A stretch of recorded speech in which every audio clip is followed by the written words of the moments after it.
Okay, I'm going to go ahead and get started. I think all of you know that I'm Scott Horton, founded Horton Law PLLC in April of this year.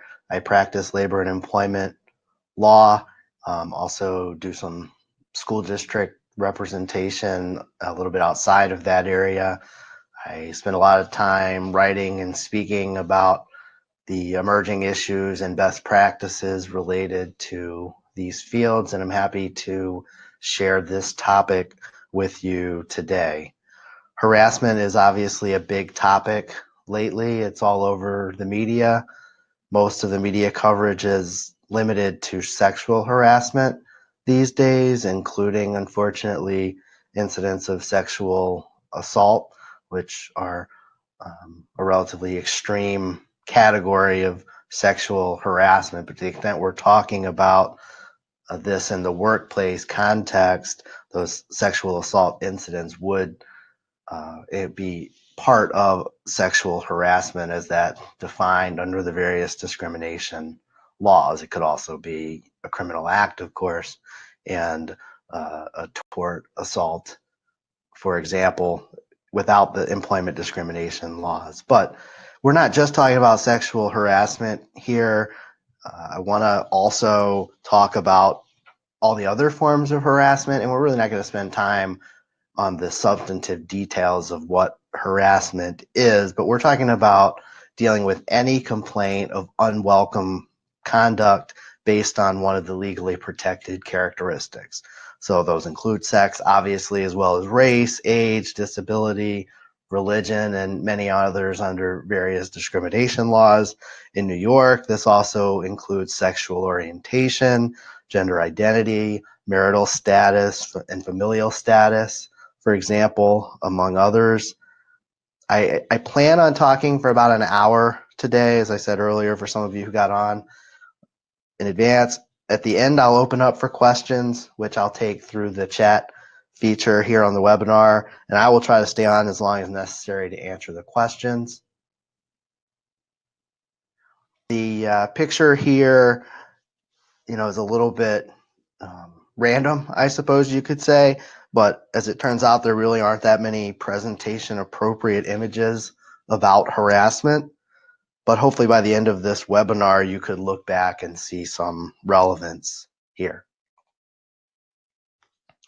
As promised, I'm going to give you my top 7 tips for performing this unenviable task that everyone wishes wasn't necessary. Some of those words probably weren't necessary, huh? Well, admittedly, this will not be a full course on how to conduct an investigation. I should throw in the obligatory lawyer's disclaimer here that this isn't technically legal advice because I'm not advising any of you on your particular circumstances. There may be situations where something I say today wouldn't apply or wouldn't be the best course of action. So keep that in mind. If you haven't investigated a harassment complaint before, I certainly suggest that you don't rely solely on this webinar to do so for the first time. But again, you'll have access to these slides later. In addition, I have prepared a guide for investigating workplace harassment complaints, and you'll all get that by PDF sent to the email you used to sign up. Even that alone won't make you an expert investigator, but it does go into more detail in some of the areas not covered by these 7 tips or under these 7 tips, but beyond what we'll be able to cover today. By now, you're probably ready to learn what those tips are, but I'm not going to give them to you just yet. We're going to go through them one at a time. First, I just want to tell you a little bit about my background in investigating harassment allegations. Let's look at this picture. No, I'm not an ornithologist, and I'm not claiming that bird watching is akin to investigating a harassment complaint. This is a cardinal, a northern cardinal to be precise. The northern cardinal is the state bird of Virginia, and that's where I'm from. When I was a student at the University of Virginia, I was trained to investigate allegations of sexual assault involving students. In fact, I went on to help train other students to investigate sexual assault allegations. You see, UVA has a strong history of student self-governance, which is a little scary to me now looking back on it, but it was just the way it was when I was in college. As it happens, we didn't actually conduct many sexual assault investigations, and I'm not entirely sure whether that's a good or bad thing. It kind of cuts both ways depending on what the reality was at the time. I will note that I was at the University of Virginia well before the now retracted Rolling Stones story that some of you may remember. I didn't have anything to do with that, but I did know and work with some of the university administrators who were involved. Anyway, after finishing law school, also at the University of Virginia, I moved to Buffalo to become a labor and employment lawyer. Although it's not the state bird here, there are cardinals in New York too. In fact, this picture on your screen looks more like where I live now in Orchard Park than it does where I used to live in Central Virginia. Fortunately, not today, although the forecast for the weekend is a little bit questionable. So after I found this picture, I just couldn't help but investigate cardinals a little further. For example, it's also the state bird of 6 other states: Illinois, Indiana, Kentucky, North Carolina, Ohio, and West Virginia. Especially being in New York, we wouldn't consider most of those to be northern states. So why is it called a northern cardinal? Well, I was wondering that. It turns out that there are also several South American birds called cardinals. Northern was only added to the name of the bird seen here relatively recently to distinguish it from those other species. And that was right around the time, ironically, that I played t-ball for the Cardinals in Little League. And further ironic, I just coached my son on the Cardinals this year. Okay, so I really shouldn't digress any further, but this last tidbit is pretty interesting. You know why it was called a cardinal in the first place? Because of the color of the males, like the one seen here. Someone thought they looked like the robes and caps worn by Roman Catholic cardinals. But here's the funny thing. Those garments are actually scarlet, not cardinal. And by the way, cardinals don't migrate. That's why you can see one here in the snow. By now, some of you are wondering why I migrated to Buffalo after 25 years in Virginia, but I'm getting too far off topic as it is. So anyway, over my 12 years as a labor and employment attorney, I've helped many employers handle harassment allegations of various kinds, levels of seriousness, etc. Even employers with the best intentions and great managers sometimes end up before the Division of Human Rights, the EEOC, or in court over harassment claims. It's critical that you do whatever you can, ideally to prevent that from happening, but at least to make the defense as strong as possible. That's part of the reason I'm giving this webinar. The other part is that harassment is bad in itself. Bad for the people involved, bad for business, bad for society, and we all need to do whatever we can to help fix this problem. I hope we can do that at least to some degree. The state bird of New York, incidentally, is the eastern bluebird, shown here. As this picture clearly shows, the eastern bluebird is neither scarlet nor cardinal nor red for that matter, hence it's called a bluebird, even though there's also some orangish brown thrown in on its chest. The eastern bluebird is also the state bird of Missouri, which arguably isn't an eastern state. And honestly, I don't know whether there's a western bluebird. I didn't look. Eventually, I decided I should really spend more time preparing to tell you about harassment investigations, or else you'd all probably start to think I was cuckoo. Okay, sorry, at least I didn't ask you to bear with me and then put up a picture of Winnie the Pooh. I mean, I might have done that, but I didn't want to get a cease and desist letter from the Disney company. So here we are. Tip number 1, be prompt and thorough. This tip almost speaks for itself, but it's very important and will continue to resonate throughout the rest of this presentation and the advice that I give in the remaining tips. Some investigations are ultimately like finding a needle in a haystack. At least they're not always easy. But what's important is that you prepare yourself as quickly as possible once a complaint has been made, and not at the same time not rush to finish the investigation without looking at all the leads. The goal of the investigation is to gather the facts necessary to reach a rational conclusion. I put 3 items on this slide to summarize how you need to conduct the investigation, but as I mentioned before, we can't go into tremendous detail on all of these areas. First, you need to make sure you have the right people involved, hence the team. Obviously, there needs to be a lead investigator. In some cases, you may need multiple investigators, although it's usually best to have one person speak to all of the witnesses, for example. But that doesn't mean there won't be other people involved. Managers may need to provide information or provide coverage, make arrangements for witnesses, and the like. IT professionals may need to help you access data and information on computers or other devices. You may even need to talk to the union and its representatives in some cases where members of bargaining units are involved in the investigation, either as the complaining party or witnesses or the alleged harasser. And of course, I have to mention that you should consider whether you need your attorney involved, and we'll get to that in more detail later.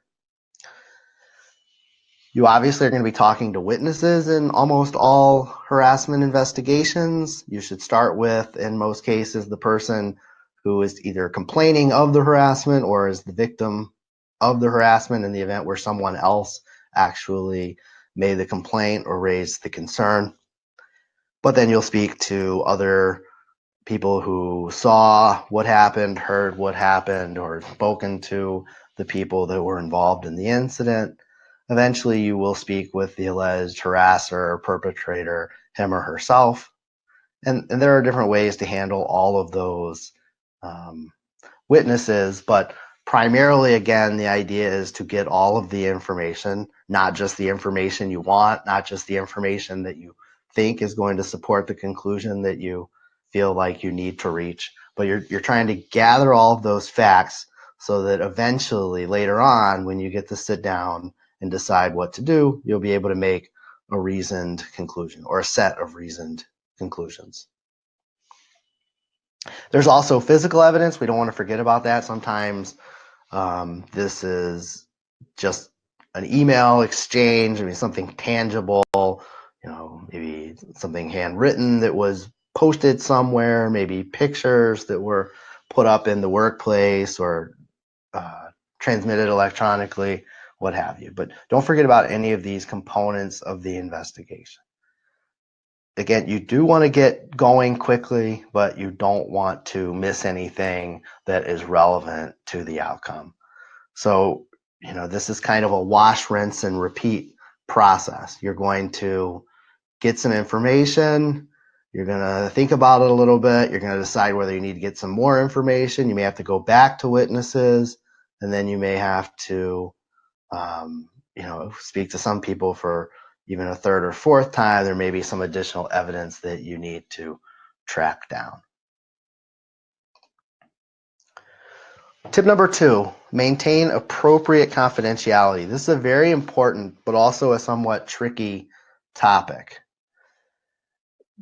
Certainly, you want to maintain confidentiality to some degree, but you cannot guarantee absolute confidentiality, nor can you control everyone involved in the investigation to the extent that you'd ideally like to be able to make sure that everything stays as confidential as it probably should.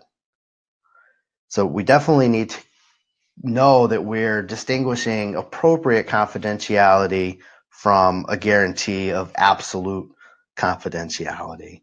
Typically, we're going to be relying on a need to know standard, but there are some twists that I want to go over. I almost want to apologize. This is actually a pretty poignant picture if you spend too much time staring at it and thinking about it. I'm afraid that's not entirely unwarranted for this topic, though. There's a reason why it's hard to find harassment pictures. I mean, who really wants to, right? But as an investigator, you may have to hear, read, or look at much more unpleasant things. And you can't shy away from that if it means getting to the bottom of a situation that you're tasked with investigating. And you have to get to the bottom of these situations because it's too dangerous for all involved to allow them to continue unchecked. So as far as confidentiality goes, here are some sort of strict guidelines. First of all, managers and supervisors must report any allegations of harassment up the chain of command. Usually this would be to a designated compliance officer or harassment officer in an organization. It may be that a particular manager in especially smaller organizations is the person who is tasked with overseeing harassment investigations. But the point here is twofold. One, if a manager or supervisor witnesses something that's inappropriate, they need to take action. They can't just ignore it or say, oh, so-and-so, doesn't really mean it. And if an employee comes to a manager and says, look, I really don't want to report this, but I just have to tell somebody. I don't want anybody to make a big deal of this, but this is what's going on. Unfortunately, perhaps in some respects, the manager can't just stop there and say, okay, no problem, I won't tell anybody. They really are going to have to let that employee know at least that I'm afraid I have an obligation to report this, and even now what you've already told me, but please do feel like you can trust me and tell me what you have to say, and I will pass it on to the right people. If there's people you don't want me to share it with, let me know that, and I will do my best. Again, trying to avoid any guarantees because we're not sure, certainly at the early stages, what promises can be kept. Once that happens, once a manager or supervisor finds out, or there's a formal complaint filed through some other procedure, the organization must investigate. Once managers have knowledge of some harassment or even alleged harassment or possible harassment, failure to investigate creates significant legal risk, but more importantly, it's just not the right thing to do to allow inappropriate conduct to continue unchecked. And the third point, the third absolute here is no one can retaliate. Throughout the investigation process and beyond, there has to be an emphasis on avoiding retaliation. Once somebody has complained, the law protects them from retaliation, at least assuming it's not an entirely frivolous complaint, which hopefully you won't get and could, sort of redirect early in this process anyway. But so what you need to do as an investigator is, first of all, tell whoever is making the complaint that the organization doesn't tolerate retaliation, and that if they suffer any retaliation or fear that they're suffering any retaliation, they should report that immediately. You share the same message with other witnesses that you speak to. You also, of course, let them know, especially the target of the harassment investigation, know that there shall be no retaliation, and that if any retaliation occurs, then appropriate action will be taken. If there is retaliation, you may find yourself conducting another investigation or expanding your original one.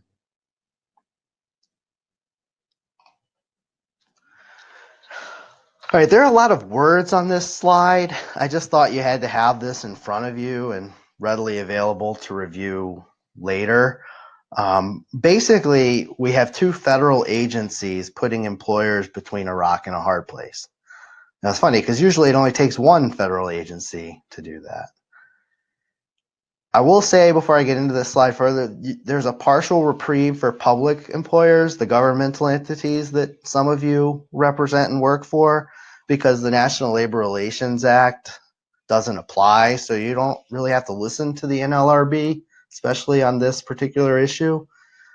Also, let me throw in a caveat. The National Labor Relations Act and hence the NLRB directives don't apply to supervisors as specifically defined under that law, which really includes people who have a significant role in hiring or disciplining, terminating employees. It also potentially covers anyone who assigns or directs employees, but that's a little more ambiguous and tough to challenge. So, what I'm about to tell you to get to the point is that the NLRB says you can't tell witnesses as a matter of course in investigations that they can't say anything to anybody about the investigation because Section 7 of the National Labor Relations Act protects employees in their concerted activities for mutual aid and protection. So in other words, a couple of employees involved in an investigation, be it as the target of the investigation, witnesses, what have you, want to get together and say, I think this investigation and these claims are all rubbish. They may have a federally protected right to do that. But that right doesn't apply in the public government sector, and it doesn't apply to supervisors when they're bona fide supervisors. So if you have, for example, the president of your organization involved in an investigation, then you can almost certainly tell them that they can't tell anybody about the investigation. And that might also be the case for some of you as the investigators based on your role as well. But for the employees to whom this does apply, the conflict here is that on the left side of this slide, the EEOC's guidance says that an employer should make clear to employees that it will protect the confidentiality of harassment allegations to the extent possible. Notes that an employer cannot guarantee complete confidentiality since it cannot conduct an effective investigation without revealing certain information to the alleged harasser and potential witnesses. However, information about the allegation of harassment should be shared only with those who need to know about it, and records relating to harassment complaints should be kept confidential on the same basis. The NLRB in recent decisions says, well, that might all be nice and fine, but when you're conducting workplace investigations, your employees still have their rights under the National Labor Relations Act, and the only way you can tell witnesses that they can't say anything about the investigation is if you have first analyzed and determined that a particular investigation raises concerns where witnesses need to be protected, evidence is in danger of being destroyed, testimony is in danger of being fabricated, and there is a need to prevent a cover-up. The NLRB says only if the employer determines that such a corruption of its investigation would likely occur without confidentiality is the employer then free to prohibit its employees from discussing these matters among themselves. The main lesson from even the cases that have been decided in the last few years is that the NLRB really hasn't liked it where companies had strict policies even in writing that says anyone involved in an investigation cannot say anything to anyone. But the literal language of their decision says that unless you first decide, excuse me, that all of this corruption of the investigation can occur or is likely to occur, then you shouldn't be advising individual witnesses not to say anything to other people about the investigation. The other complicating factor on this is now the makeup of the National Labor Relations Board has recently shifted to a Republican majority, which is going to almost certainly lead to more employer-friendly decisions. And this type of analysis under the prior administration's National Labor Relations Board may well fall by the wayside, but I do have to tell you that right now the existing case law from the National Labor Relations Board does say that you at least need to make some determination of the possibility of witnesses needing protection, evidence being destroyed, testimony being in danger of being fabricated, or need to protect a cover-up before you advise witnesses that they can't say anything to anyone about the investigation. So as I said, I'm not giving legal advice about specific situations right now, so I don't really want to go further, but I will also throw out that there have been recent comments that the National Labor Relations Board and EEOC, again under a new administration in Washington, are now working together to address the line between protected speech and unlawful workplace harassment. So on one hand, that means, you know, if I say something to another employee, am I exercising my rights under Section 7 of the National Labor Relations Act, or am I violating the company's anti-harassment policy that the employer has to take action to put an end to, or also will face liability under the employment discrimination laws. But at the same time, it's reasonable to expect that that guidance may also reopen this question of how are investigators supposed to handle confidentiality in the investigation without risking a violation of the National Labor Relations Act. All right, tip 3, get buy-in from the complainant. This has nothing to do with bribes, but what I'm talking about is winning the genuine trust of really everyone involved, but particularly the person who made the complaint or suffered the alleged harassment.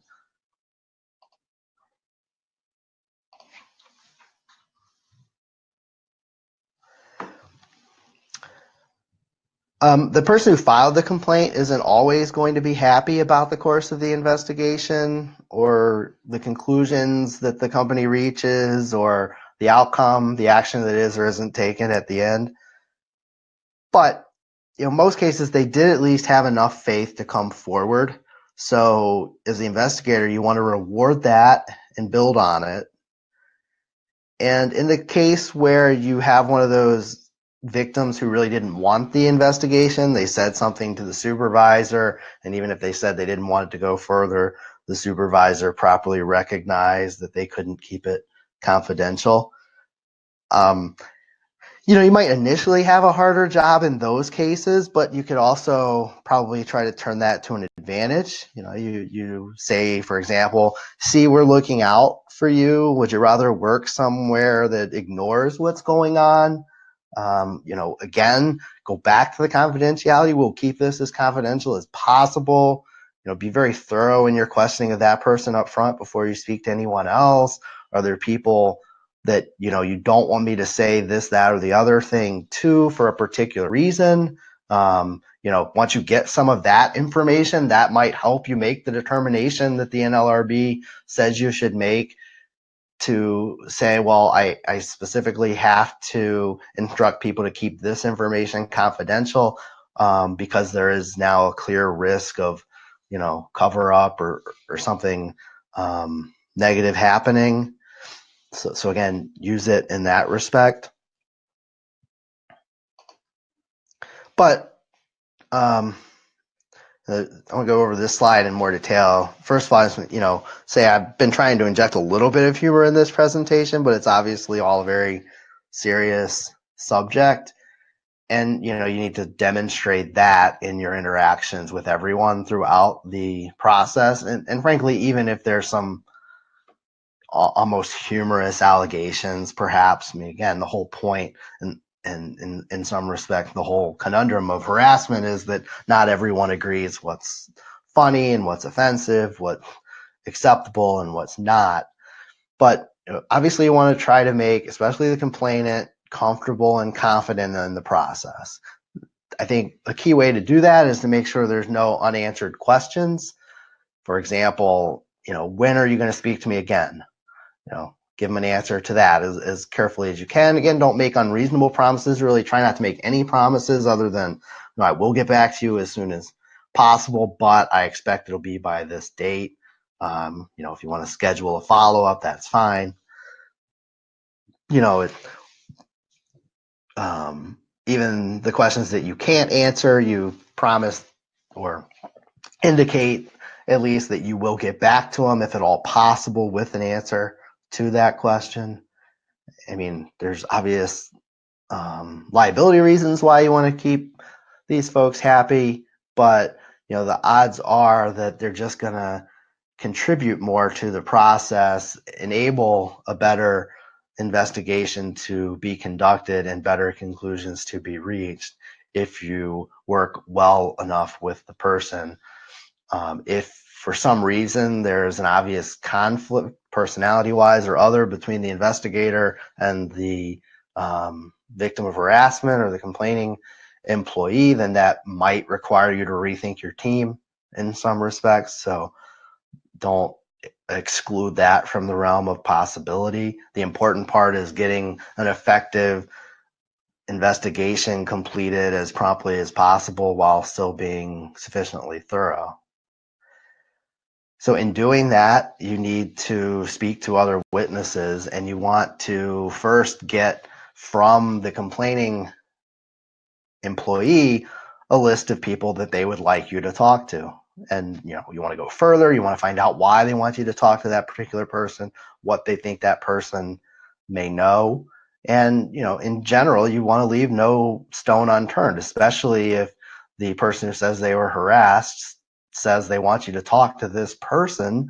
Then you probably want to check off that you talked to that person, because until you do, you don't have any way of confirming down the road that they didn't have something that would have been relevant to you. I mean, you want to ask each witness whether there's other people they think you should talk to, but you don't necessarily have to, by the end of the investigation, speak to everyone whose name came up, but certainly the ones who the alleged victim points to, should get strong consideration for an interview.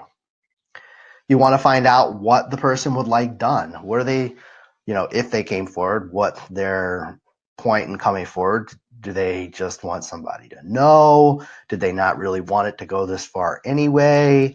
Did they just want somebody to say something, or do they just need a meeting with the person that they think harassed them to just clear the air? A lot of cases, that's where they end up. Many more extreme situations, the person says, well, I'm not working with that person. Either they leave or I leave. And, usually the person telling you that wants the other person to be the one who leaves.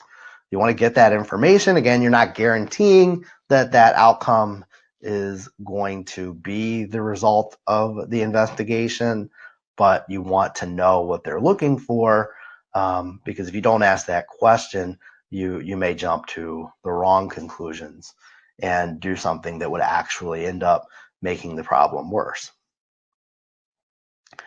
And finally, and this usually isn't going to happen in your first meeting with the complainant, but eventually you should be discussing with them the proposed outcome.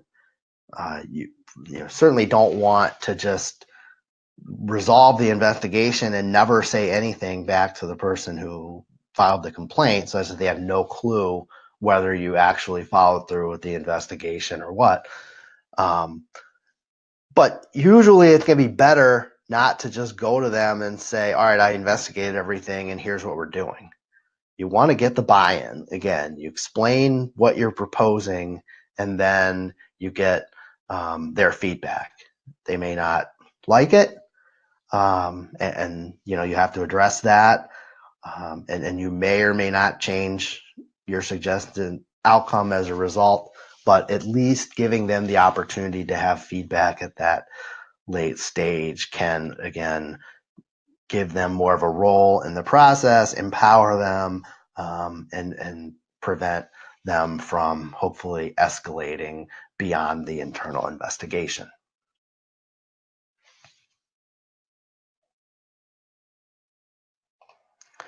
So this brings us to tip number 4, put it in writing.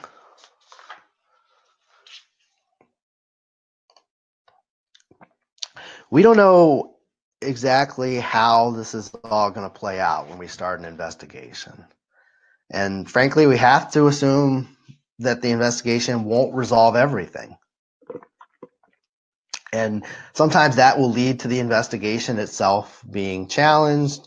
There could be a complaint filed with an administrative agency. There might be a lawsuit. You might have arbitration, especially in the union context. Who knows? And it could come from either side. It could be the person who claims they were harassed, or it could be the person who gets disciplined because of the harassment complaint.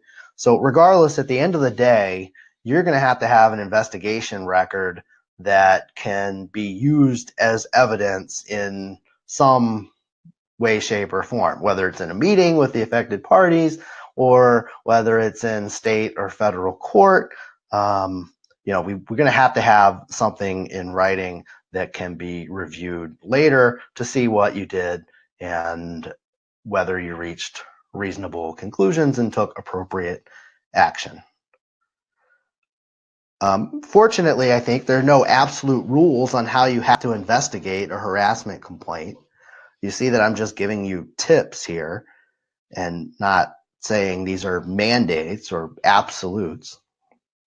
So, you'll have some discretion in how you do this. But what I do suggest at the very least is when you're speaking with witnesses and getting their version of whatever incidents occurred or comments they heard or heard about or what have you, or their impressions and feelings about something. When you're getting that, you want to both put it in writing, obviously, whether you're typing it or handwriting it, or if you have them do it in a written statement, that can work as well.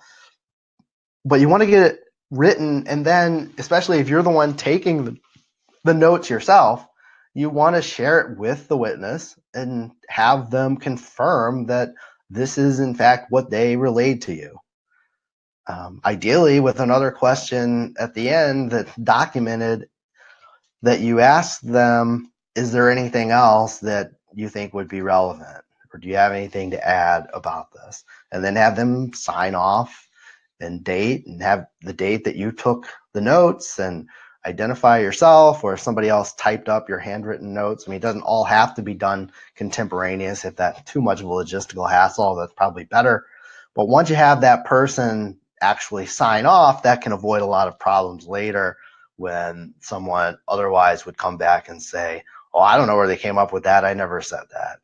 Or even, I also said this, but they didn't write it down. So, that suggests you should put something in and said this is, complete and accurate copy or account of what I told this person during this investigatory interview.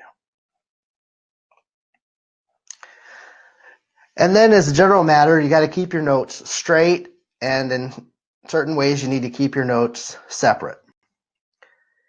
In case anyone ever does get to review your notes, like in discovery in court, for example, we need to draw some lines. You definitely need to be able to separately identify what objectively occurred and what you subjectively perceived. And here I'm talking about with respect to your investigation, not the incident itself. So on one hand, you need to have a record of the facts of the investigation, what the witnesses said, any drawings or descriptions made of work areas or equipment that might somehow be involved or what have you. Photographs or other pictures, copies of physical evidence, which again could be emails, whether you print them out or store them electronically, what have you. For this purpose, still physical evidence. All that stuff is stored.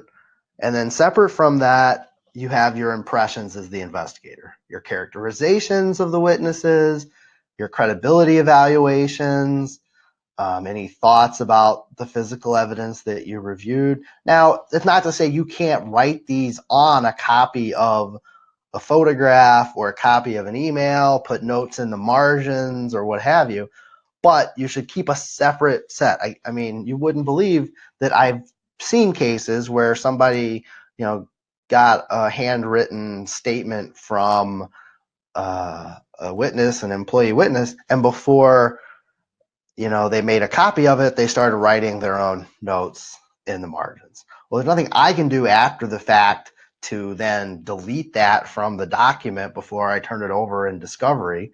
Not that I would always be able to anyway, and we'll kind of get to that. But keep a clean set of the facts and a clean set of your impressions in case there are reasons why the two should be separated, and if nothing else, so that you know the difference. You're not looking back at a summary of a witness interview down the road and you can't tell, well, did that person say that, or did I write that down because that's what I was thinking that maybe happened based on what they were otherwise saying.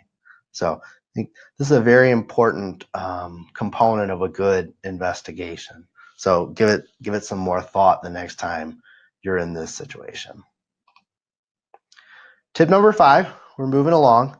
So this seems self-serving, right? Involve your attorney. Hey, it's really not self-serving. First of all, I don't represent most of your organization, so there's that. But in any event, if I was really trying to help my profession, I should probably tell you not to involve your attorney. That would increase the chances that you'll need us later, and then you'd probably incur significantly higher legal fees when you get into litigation.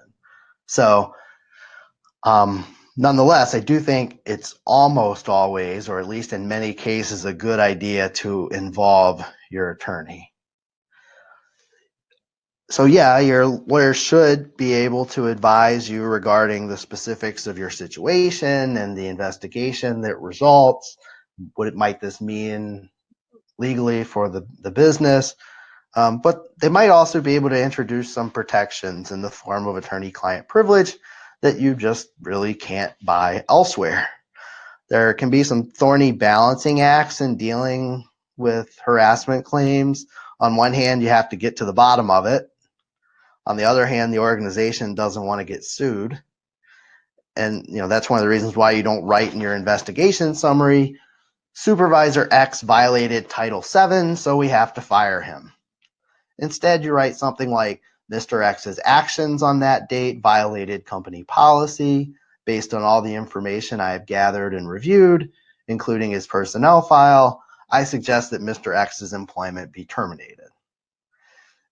That way, if the CEO is furious because Mr. X is his bridge partner, then let the lawyer explain to him in a privileged memo that continuing to employ his slime bag friend puts the company at substantial risk of liability. Or better yet, we should probably do that verbally, although depending on how big and angry the CEO is, maybe we'll do it over the telephone, as long as we know no one's recording the call. Now, I'm really not going to say you always have to talk to a lawyer before investigating a harassment complaint. I mean, you do want to do it promptly, as I said in tip number 1. And some of you are very experienced in conducting workplace investigations. I'm sure some of you have investigated more complaints of harassment than I personally have. And some of you are lawyers yourselves. So that raises a good question. What hat are you wearing? A lawyer who personally conducts an investigation probably can't expect their legal impressions or the advice they give about the matter to be privileged at the end of the day. You typically need to involve another attorney to wear the lawyer hat in that situation. That's not to say you always need privileged legal advice during an investigation, but that's not always a conclusion that you're ready to make on your own at the beginning. So, give serious thought. For some of you, it's easier because you have an attorney, in-house or on retainer or whatever. Others of you, that might not always be the case. But in any event, if you are giving or receiving legal advice related to a harassment complaint that's under investigation, by all means, keep the legal advice physically separate from the facts.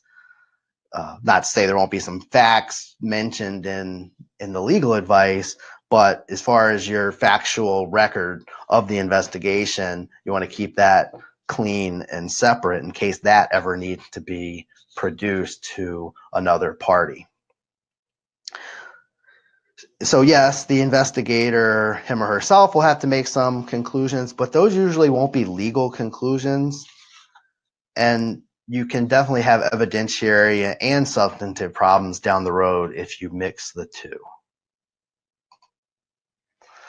Okay, so I guess on cue here, tip number 6 confirms what I just said, but we'll expand on it. So reach conclusions, but not too early. The investigator doesn't just gather the facts. They also have to make conclusions based on their investigation. Does the complaint have merit or not? What happened? Who, if anyone, is to blame? And other things like that. But it is important not to jump to those conclusions. Remember tip number 1, it was be prompt and thorough. The prompt is very important. The EEOC guidance, for example, says that you should investigate immediately, but you're investigating because someone took a leap of faith to bring concern to light.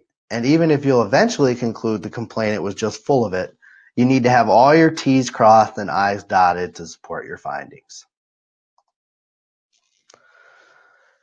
So just one more tip left, but before we get there, let's use tip 6 to give you a final checklist for your investigation. So after you have amassed this huge volume of paper, all your investigation notes and the, years worth of emails that have been exchanged related to the allegations, for example, or, hopefully not, and there's much less, but whatever you have, you want to check and make sure you've exhausted all relevant leads. As I said before, especially names the complainant brings up, have you spoken to them? Other names that came up, have you either spoken to them or indicated in your notes why you cannot speak to them or why you chose not to speak to them? Based on the 8 people I did speak to that were present, I didn't feel that I needed to speak to the other 4 because there was no reasonable chance that they were going to tell me something different than what everyone else had already confirmed. Document that, for example. Then once you've made contact with all the witnesses you need to, and as you're doing so, you make the credibility determinations. So yes, I believe this witness. I mean, if everybody says the same thing, you don't necessarily have to say, because 37 people told me the same thing, I believe it. But if you have 3 witnesses that say one thing and 2 witnesses that describe it in the opposite manner, you have to address the credibility of the witnesses. And that's not always easy. You're not almost certainly going to be giving them a lie detector test, but you have to either say, I believe this version over this version and why, or there's just simply no way I can reach a conclusion as to who was telling the truth. A conclusion that you can't tell who's credible and who's not is still a conclusion, but you do have to make some determination regarding credibility on, material aspects of the allegations in the investigation. You want to state the factual conclusions in your written report. You want to recommend an outcome. And again, you want to put all this together in writing in an investigation report. It's usually not a good idea for the investigator who spent all this time, chasing down all these leads to then simply say to someone else, okay, here's everything. You decide what to do. Now, someone else may be the one who ultimately decides what's going to happen, but you as the investigator and the person who actually went through the whole course of evaluating witnesses and speaking to them and whatever need to make some recommended outcome that someone else can evaluate and make a decision about, and that might be after they come back and talk to you more about some of your findings and conclusions. Again, as I mentioned before, keep legal conclusions separate. Don't conclude your report with, the company has violated the law because we've been allowing this person to commit sexual harassment for 10 years, even though I kept telling him not to do it or whatever. Now, speak to your attorneys if it's bad, you're not going to be able to hide what happened, but there are ways that you can acknowledge that inappropriate conduct occurred without completely admitting to violating state or federal harassment laws. The last tip, very important, avoid retaliation. So we made it to number 7. And retaliation, you just simply can't have it. Retaliation is one of the most common bases for a discrimination or harassment complaint under the various employment discrimination laws. They all prohibit retaliation, and you have to as well. Otherwise, your meticulous investigation is basically for naught, because now you just have a new investigation to conduct into the retaliation. And your initial investigation is flawed almost de facto because you've allowed retaliation to occur. So whatever you conclude, the outcome has to be that everyone in the organization can move forward. People have to put their gripes and differences behind them, or else they have to move on. This is where we normally talk about playing nice in the sandbox, but since we've already had something of an animal theme, I thought this picture was appropriate. And oh yeah, in case you've been trying to picture a female cardinal, here you go. See, not as bright red across most of his body. Okay, anyway, so as I've already said, the investigation isn't the end. Throughout the investigation, remind everyone that retaliation is unacceptable and won't be tolerated. Just like the underlying incidents of harassment, managers have to watch out for and report any form of retaliation as well. And when the organization takes action based on the investigation, it has to do enough to reasonably prevent future harassment, even if the original complaint was unfounded. Think about how this investigation went and whether existing procedures are appropriate. Should they be revised? Did something come up that no one thought of before but could happen again? Address that now. And certainly anti-harassment training is never a bad idea, but you do want to be strategic about it. Sometimes it's more prudent to let a little time elapse between the conclusion of your investigation and a company-wide training session. But then again, other times you really can't afford to delay.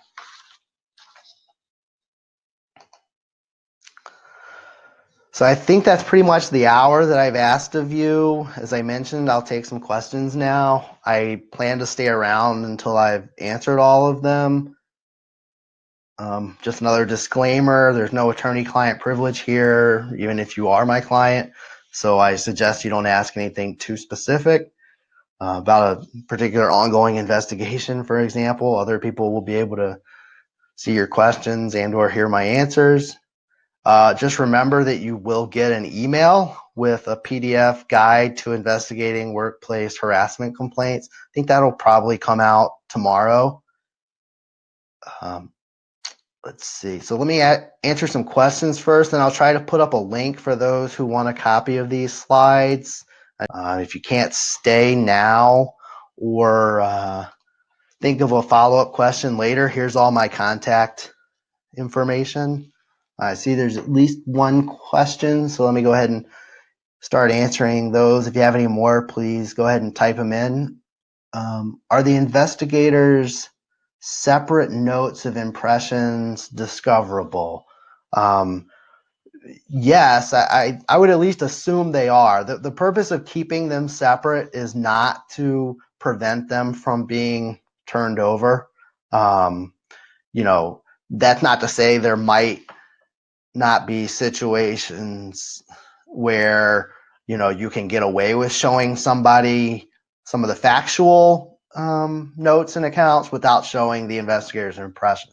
For example, the union comes back later and wants to know what Bill said, and for various reasons you decide that you should show him the notes. In fact, the National Labor Relations Board has recently said that has to be turned over. Again, that's something that could change under the new administration, but you might be able in some cases to say, okay, here's the summary of the interview I had of Bill. You see Bill signed off on it. I'm the one who prepared it, without having to then show them the separate postscript, if you will, where you as the investigator said, when Bill said this, it corroborated what Jane said the day before. or based on what this person said and this person said, now I need to go back and ask somebody else this other question.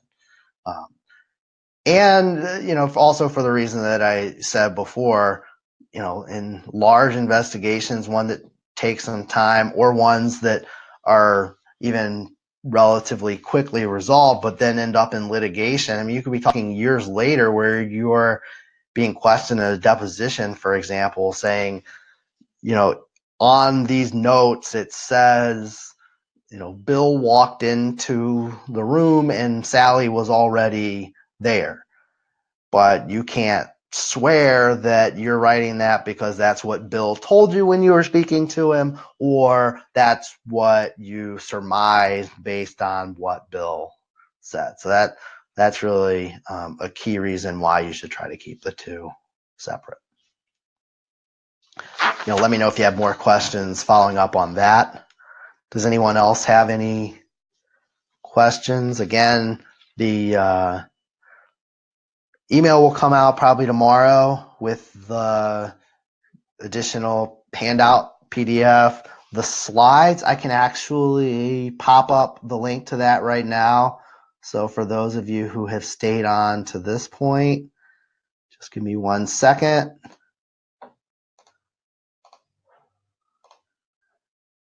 You should now have a button that says get the slides, and that will take you to my website where you can just click and access them in 1 or 2 clicks without any trouble.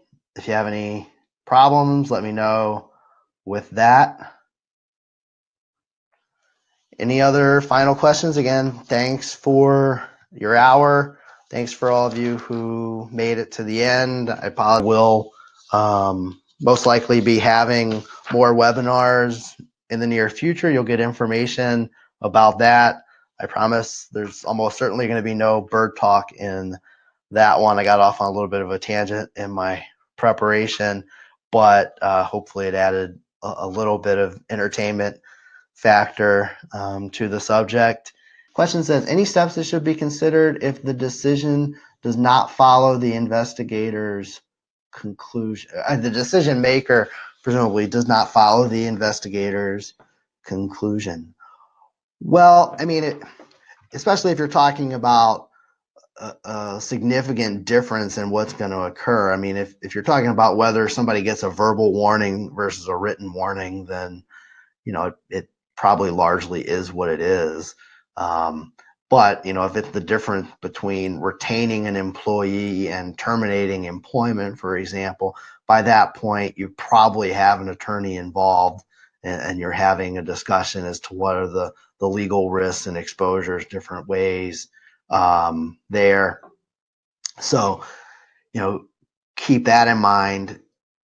But yes, I mean, as far as it goes, it won't necessarily hurt as a general matter to document why a different decision was made. The person who makes the decision may want to do a memo to file or what have you, saying that I reviewed the investigation report and the recommended action that the investigator who conducted the investigation proposed. But for these reasons, I decided to do something different, which could be, based on some prior situations that the investigator may not have had before him or her, or what have you. Usually it wouldn't hurt to put that in writing, but usually that would be separate then from the investigation report and more a write-up of the discipline by the decision maker. All right, thanks again. I do really appreciate all of you who attended and those of you who were able to stay to the end. I hope you got some good information out of this webinar and that you will continue to look out for my future webinars and that they will be of some interest to you as well. Thanks again and have a nice day.